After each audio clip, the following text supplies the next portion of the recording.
Welcome to Family History Mysteries, a podcast that tells the stories uncovered through family history research, the unexpected stories of everyday people. I am an avid family historian who has been compiling my family tree for over 15 years, with nearly 20,000 people recorded in my trees. And please put a review on my podcast. That will certainly help in getting the word out there and creating more listenership. Episode 245, The Countess of Portarlington. On the 2nd of February 1907, 21-year-old Australian Winnafreda Yuille married 23-year-old Lionel Arthur Henry Seymour Dawson-Damer, the Earl of Portarlington, at Trinity Church in Chelsea, London. The wedding was witnessed by Winnafreda's father and Lionel's mother. Lionel's address was Emo Park, Portarlington, Ireland. Upon the death of his father on the 31st of August 1900 at the Royal Palace Hotel at Ostend, he succeeded as the 6th Earl of Portarlington in the Peerage of Ireland, as well as the 7th Lord Dawson and the 7th Viscount Carlow. He served as one of the King's train-bearers at the Coronation of Edward VII and Alexandra at Westminster Abbey in London on the 9th of August 1902. Lord Portarlington was commissioned as a lieutenant in the 4th Militia Battalion, the Prince of Wales's Leinster Regiment, Royal Canadians, on the 21st of December 1901. He transferred to the regular army with the appointment as second lieutenant in the Irish Guards on the 28th of January 1903 and served in the regiment between 1903 and 1905. He served as a lieutenant during World War I and fought with the 4th Battalion of the Leinster Regiment. On the 8th of February 1907, in the Broken Hill Barrier Minor, an Australian Countess. The lady who, according to recent cables, was married to the 6th Earl of Portarlington was Mrs. Winnafreda Yuille, daughter of Mr. George S. Yuille, head of the firm G.S. Yuille and Company, Australian merchants of Sydney, Melbourne and London. The 6th Earl of Portarlington was born in 1883 and is the son of the 5th Earl and Emma, daughter of the late Lord Nigel Kennedy.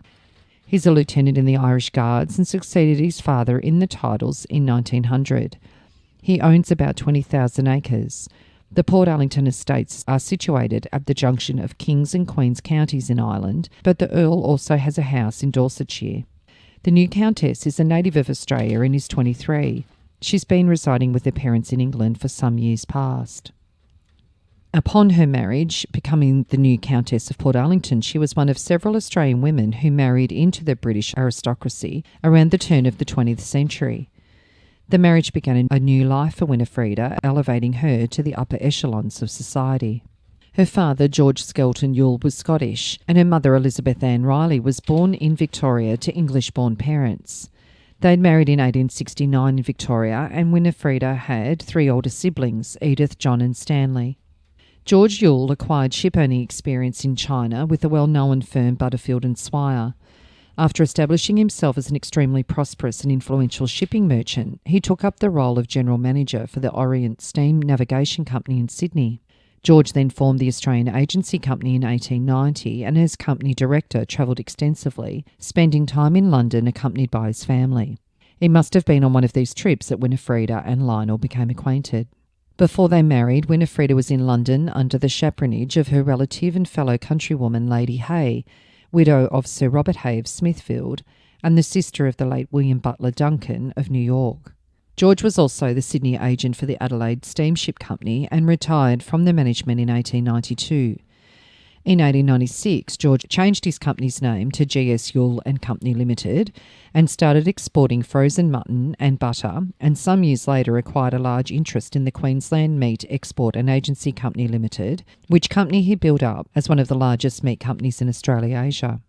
Its branches extended to London and the East, and his energies were also active in the matter of the supply of beef to Britain and the East, and the Queensland Meat Export and Agency Company Limited, in which he acquired a large interest, helped to bring to the position of one of the principal meat companies of the Commonwealth. George died at the Union Club in Sydney, where he'd been living since 1880. He was the owner of racehorses in China and Australia. Winnafreda's mother, Elizabeth, died in 1896 in Victoria, aged only 36 when Winnafreda was only 10. George Yuille left an estate which by 1919 was held in trust by the Morgan Company in New York and in today's money was to the value of $3 million Australian dollars. His estate held large parcels of shares in a Hong Kong company, which in turn held considerable parcels of shares in the Queensland Meat and Pastoral Companies. The Queensland portion was valued at over £500,000, and the Queensland government received £76,000 in succession duty in 1920.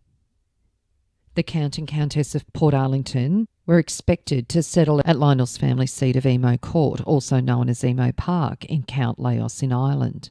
This was an impressive estate which was designed and built in 1790 for John Dawson, the first Earl of Portarlington. But London was far more appealing to the young and glamorous Winnafreda, and the couple settled there in the fashionable suburb of Belgravia, in the home of former British Prime Minister Lord John Russell. Winnafreda transformed the house into a hub of entertaining. Guests included the Prince of Wales, the future Edward VIII, and Wallace Simpson, and personalities from the arts and theatre. Winnafreda's gatherings would always impress and often made the social pages. One excerpt from a social page in the newspaper said, "Lady Portarlington has a cocktail-size edition of a hot meat pie, which nobody else has yet thought of." During the 1920s, Lord Portarlington and his wife were among the best-known personalities in London society. Lord Portarlington was celebrated for his ready wit and his perpetual good humour and high spirits. Winnafreda and Lionel's only child, George Lionel Seymour Dawson-Damer, was born on the 20th of December 1907. On the 1st of December 1927 in the Sydney Catholic Press, the Irish papers report that Viscount Carlow, Lord and Lady Portarlington's only son, will inherit, it is stated, the immense sum of £2 million from his Australian grandfather Mr. Yuille. If there are any extra figures in the immense sum, it may be said that they are merely noughts. The Irish Independent adds that Viscount Carlow is a promising young man and an inventor. From 1934, Winnafreda began hosting fortnightly parties for Princess Marina of Greece, the new bride of Prince George the Duke of Kent. The couple had settled at 3 Belgrave Square, just a short stroll across the park from Portarlington's house. These parties were a way for the Countess to introduce the princess to people outside royal circles and help her settle into her new homeland. As the friendship grew, the two women found that they were kindred spirits. The princess, like Winnafreda, was sophisticated and stylish. Marina's fashion choices, including trousers and pillbox hats, were seen as incredibly progressive for the time. Both women featured in lists of the well-turned-out of the 1930s and 40s and frequently appeared in the pages of Vogue, Country Life and Tatler magazines. In 1939, an article in the Australian Women's Weekly named Winnafreda and the Duchess as two of the British Empire's best-dressed women. Winnafreda was described as being outstanding for her feminine poise and assurance and having a youthful beauty and charm, despite being 53 at the time. This youthful glow may have been thanks to her health regime. She apparently lived almost exclusively on fruit and vegetables and excelled at golf and dancing. The two women also shared moments of drama. In 1939, they escaped unscathed from an attempted shooting outside the princess's home. While they were leaving 3 Belgrave Square around 9 p.m. on the 5th of June, on their way to the cinema to watch the newly released film Wuthering Heights, a man fired a sawn-off shotgun towards the princess. The attack was possibly meant for the Duke of Kent, who left the house earlier that evening and had recently been announced as the next Governor-General of Australia. The perpetrator, Ledwidge Vincent Lawler, was Australian and perhaps disagreed with the appointment. However, no motive was determined. Neither Winnafreda nor Marina realised what had happened until they returned home. They thought the noise was a backfire from a car. They both took the incident in their stride. Winnafreda's enduring friendship with Princess Marina was reinforced through shared experiences of loss. Marina was widowed in 1942 when Prince George was killed in a plane crash. In 1944, Winnafreda and Lionel's only child, George, known as Viscount Carlow, was killed in a plane crash while he was on active duty with the Royal Air Force over Marciano, Arezzo, Toscana, Italy. He was only 36 and was an air commander in the Auxiliary Air Force. In the Sydney Daily Mirror, on the 19th of April 1944, it announced from London his death. Viscount Carlow, son of Lord Portarlington, has been killed in an air crash. His grandfather, an Australian, left him a fortune. He also was a personal friend of Lawrence of Arabia, who bequeathed him all of his personal papers.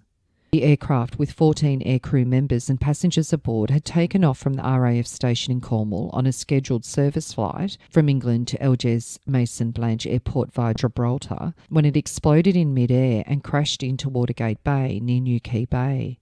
All 14 on board the aircraft perished in the crash.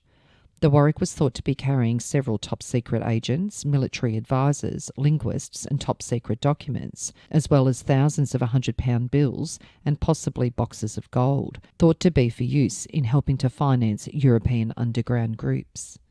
George had married Edith Phyllis Canby, known as Peggy, who was the daughter of Charles Canby, the London manager of the Canadian Bank of Commerce, in Chelsea, England in January 1937. They had 2 sons, George and Lionel. George Lionel Yuille Seymour Dawson-Damer was born in 1938, and it was an announcement in the paper on his christening on the 28th of October 1938.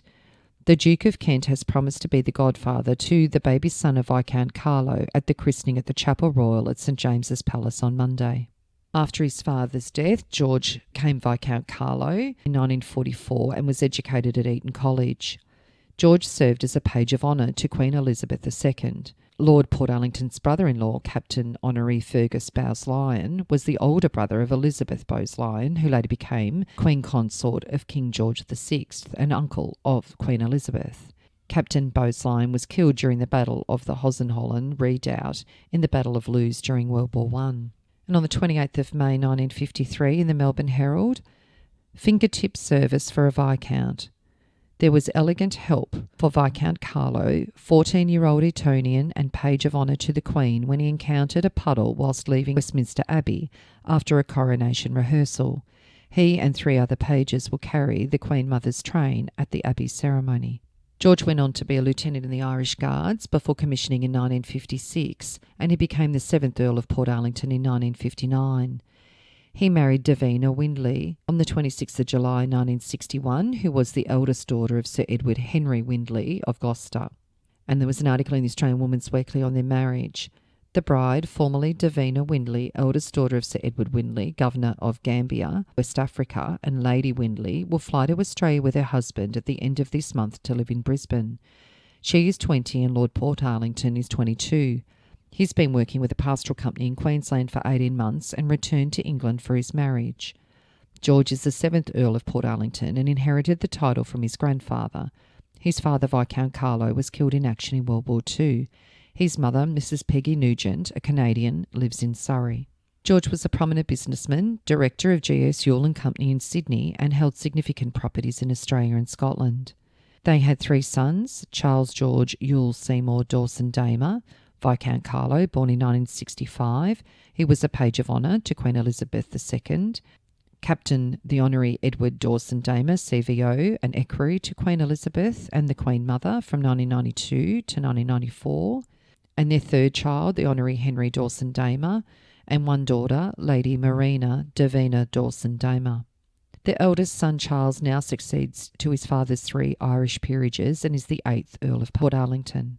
On the 29th of August 1973 in the Australian Woman's Weekly, it says the Earl and Countess of Portarlington were guests of honour at the Elizabethan Ball, organised by the Australian Elizabethan Theatre Trust Ladies Committee. The 7th Earl died on the 6th of October 2024 at the age of 86.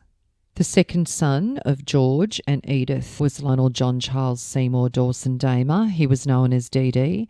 And Lionel attended Grenoble University in southern France to learn French and returned to England to help in the family businesses, which included sawmilling, a joinery factory and a machinery factory. After finishing his apprenticeship, he moved to Australia at the age of 24 and joined Austral Engineering Supplies in Perth, a part of the family business. It was in Perth that his motorsport interests began to blossom. He married Rosemary Hancock in England in October 1965. However, they divorced in 1975. Lionel was an Australian rally champion navigator in 1978 and was reputed to have owned the world's largest private collection of historic Lotus F1 cars. In 1982, he married Ashley Judith Drake Brockman, and they adopted 2 children, Piers and Adelicia. Lionel died on the 24th of June 2000 in a racing car accident at the annual Goodwood Festival of Speed in West Sussex, England, aged 59. Lionel went into cardiac arrest, causing him to veer onto the grass and crashing into the Finnish gantry. Ashley lives in Sydney, New South Wales, and is a well-known philanthropist. Ashley took legal action in 2020 against the trustees of the estate of Lionel's great-grandfather George Skelton Yuille, and did a follow-up appeal application in July 2025. Getting back to Winnafreda, I have a picture of her in a beautiful gown where it says the Countess of Portarlington is pictured attending the coronation of Queen Elizabeth, and there was a note saying her husband was attending his 4th coronation event. On the 4th of July 1959, at the age of 75, Winnafreda was widowed when Lionel died. His eldest son predeceased him, so he was succeeded in his titles by his grandson George. By the 1960s, Winnafreda, now known as the Dowager Countess of Portarlington, had established a country estate to host her social gatherings, called Earlwood in Berkshire, England. This was a Victorian red brick manor house that was constructed in the 1870s, and Winnafreda undertook a redecoration. The 1970s, Earlwood had become Winnafreda's sanctuary, a place where she could continue to entertain her friends while enjoying the peace of the countryside. Here she accumulated and displayed a collection worthy of a museum: antique furniture, art, lacquerware, metalwork, historical textiles, glassware, ceramics, and books including botanical illustrations. Even her bathroom was a place for display, where there was an immensely feminine and comfortable space where the walls were amassed with personal photographs and 18th century bird, flower and butterfly drawings. Every corner of the house exuded taste and personality. Winnafreda died at Earlwood on the 14th of April 1975, aged 89. She'd lived a life of luxury, aided by her inheritance of nearly 56 million Australian dollars today on her father's death in 1917. Once described as being so rich she could live off the income from her income. After her death, the contents of her estate was sold at auction through Christie's in London. The sale, which lasted several days and consisted of over 1,800 lots, took place in September 1976. The auction catalogues for the sale revealed the breadth and scale of Winnafreda's collecting. On the 3rd of March 1976, in the Canberra Times, from London, a 70-year-old chauffeur, Mr. Mitchell Henry, was accused yesterday of switching 2 valuable Canaletto paintings for cheap prints and selling the paintings for the equivalent of 144,900 Australian dollars at Sotheby's. The $48 prints hung undetected for 2 years on the bedroom walls of the late Lady Portarlington of Ascot, Berkshire, who was elderly and short-sighted. Swap was discovered by an art expert after her death in April last year. Mr. Henry denied the theft and said the paintings were a gift. So Winnafreda Yuille, the girl from Australia, married to become Countess of Portarlington, but it was quite clear that she had come from quite an distinguished family who had done very well for themselves in Australia. If you are interested in sharing your story on my podcast Family History Mysteries, please go to my Facebook page and send me a message. If you would like some assistance in filling in the gaps in your family tree to see what mysteries you solve, please get in touch. And don't forget, you can have early access to episodes by subscribing, and you'll also gain access to bonus episodes.